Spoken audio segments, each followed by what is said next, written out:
کیا وجوہات بتا رہے ہیں یہ میں آپ کے سامنے رکھ دیتا ہوں۔ سب سے پہلے وہ یہ کہہ رہے ہیں کہ جناب پاکستان کی عوام فلسطین کی عوام سے محبت کرتی ہے، اس بات میں کوئی شک نہیں، اور یہ نفرت پچھلے غزہ کے اندر 2 سال سے جو تباہی مچائی ہے اسرائیل نے، اس کی وجہ سے اسرائیل سے نفرت کئی گنا بڑھ چکی ہے۔ اس کے ساتھ ہی کہا یہ جا رہا ہے کہ جو اسلامسٹ پارٹیز ہیں وہ اپنا پروٹیسٹ شروع کر دیں گی اس اعلان کے بعد یا اس فیصلے کے بعد۔ اس کے ساتھ ہی یہ بھی بتایا جا رہا ہے کہ جناب پی ٹی آئی جو ہے وہ اس سارے کے سارے معاملے کا ایڈوانٹیج اٹھا کے اپنے آپ کو موبلائز کر سکتی ہے، جس سے پولیٹیکل انسٹیبلٹی میں بہت زیادہ اضافہ ہونے جا رہا ہے، اور پاکستان اپنے لانگ سٹینڈنگ سٹانس کو دھوکہ دینے جا رہا ہے، اور وہ اسرائیل کی ایک طرح سے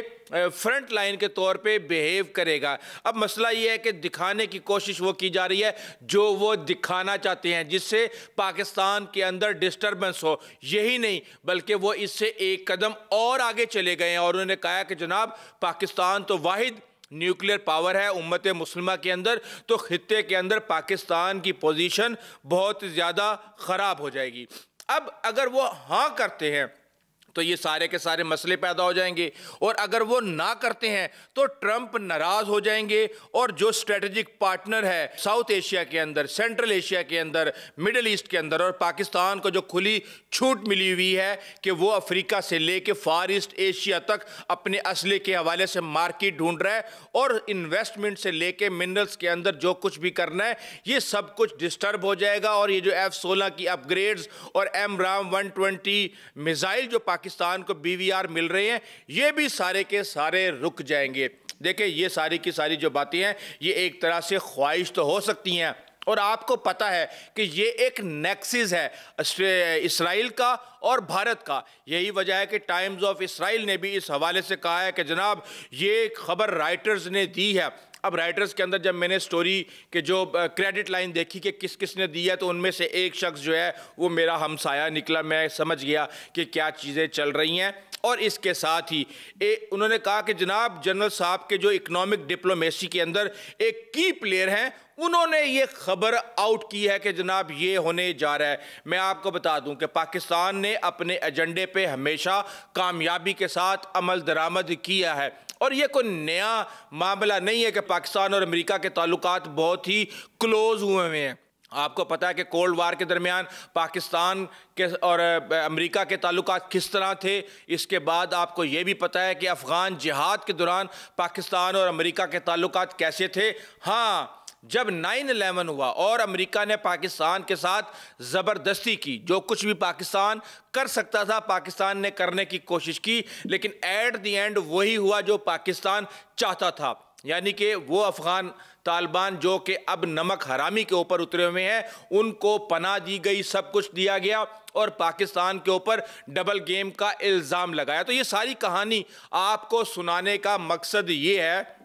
کہ پاکستان اپنے مقاصد حاصل کرنا جانتا ہے، اور اس کو پتا ہے کہ اس نے کس طرح امریکہ اور چین اور رشیا کو بیک وقت اپنی جیب میں رکھنا ہے۔ اس نے کس طرح مشرق وسطیٰ سے لے کے ساؤتھ ایشیا تک ہر ایک سے بنا کے رکھنی ہے، اپنے مقاصد بھی حاصل کرنے ہیں اور دوسروں کو ناراض بھی نہیں کرنا، کیونکہ ناراضگی کی صورت میں پاکستان کو نقصان ہو سکتا ہے۔ لیکن ایک چیز بھارت کے اندر بہت زیادہ پریشان کر رہی ہے، اور وہ ہے اڑن کھٹولے۔ وہ اڑن کھٹولے کیا ہیں یہ میں آپ کو بتا دیتا ہوں کہ PIA کے طیارے بھارت کے اندر ہر طرف لینڈ کر رہے ہیں، خوف و ہراس کا عالم ہے۔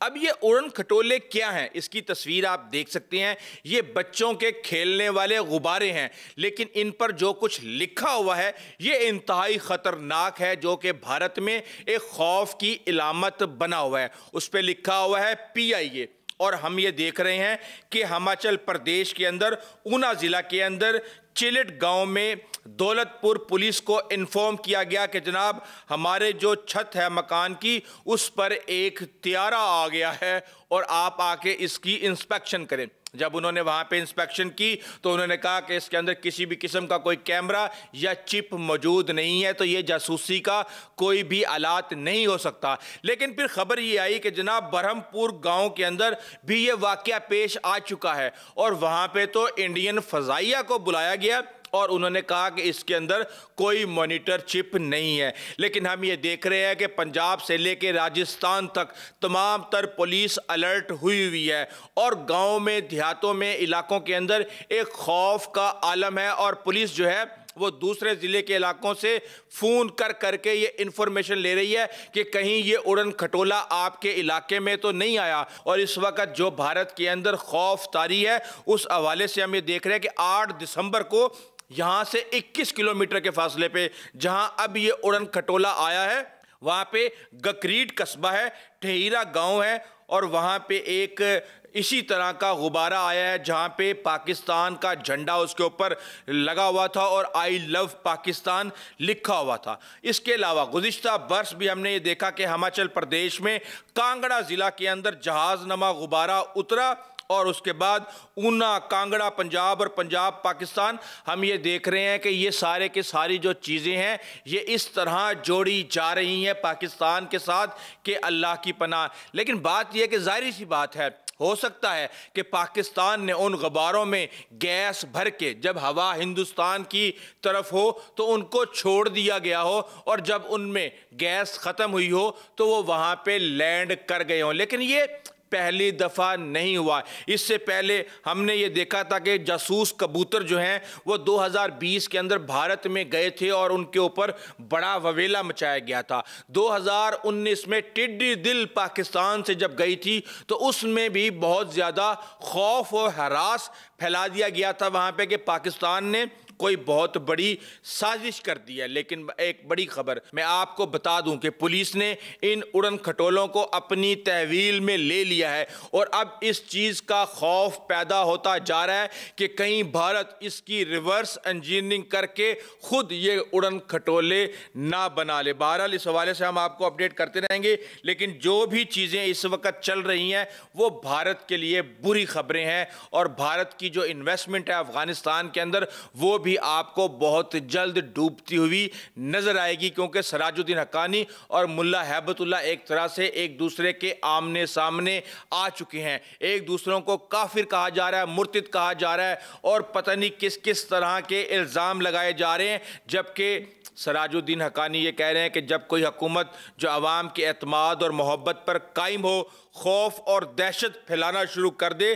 تو اپنے ہی لوگوں کو ڈرانے دھمکانے تو وہ حکومت نہیں رہتی۔ وہ عام آسان الفاظ کے اندر اپنی حکومت کو یہ بتا رہے ہیں کہ اپنی حرکتوں سے باز آ جائیں۔ یہی وجہ ہے کہ ملا ہیبت اللہ کو بھی ایک بیان جاری کرنا پڑا ہے جس میں انہوں نے کہا ہے کہ غیر ضروری اور لا حاصل معاملات میں الجھنے سے گریز کریں۔ بہرحال یہ معاملات تو اب کہیں سے کہیں پہنچیں گے۔ جو خبریں ہمارے پاس آ رہی ہیں اس کے اندر یہ خبریں ہے کہ افغان طالبان نے اپنی صفوں سے تاجک اور ازبک فوجی جو ان کے تھے یا جو جنگجو تھے ان کو بھی نکالنا شروع کر دیا ہے۔ تو ایک بات کلیئر ہے کہ وہاں پہ 44 یعنی 44% پشتون ہیں، 26% تاجک ہیں، 11% ازبک ہیں، ہزارہ کی آبادی ہے، ادرز ہیں۔ تو اگر اس طرح یہ کریں گے تو افغانستان کے اندر پہلے ہی ان لوگوں نے کسی کو کوئی وزارت نہیں دی ایک شخص کے علاوہ، بقایا وہ بھی ان کا اپنا حصہ تھا۔ تو یہاں پہ ہم دیکھ رہے ہیں کہ یہاں پہ خانہ جنگی کے لیے اس وقت زمین زرخیز ہوتی جا رہی ہے، اور بہت جلد آپ کو اس کے رزلٹ آپ کے سامنے ہوں گے۔ اس حوالے سے آپ کو اپڈیٹ کرتے رہیں گے۔ ابھی تک کے لیے اتنا ہی، آئندہ تک اجازت دیجیے۔ اللہ حافظ۔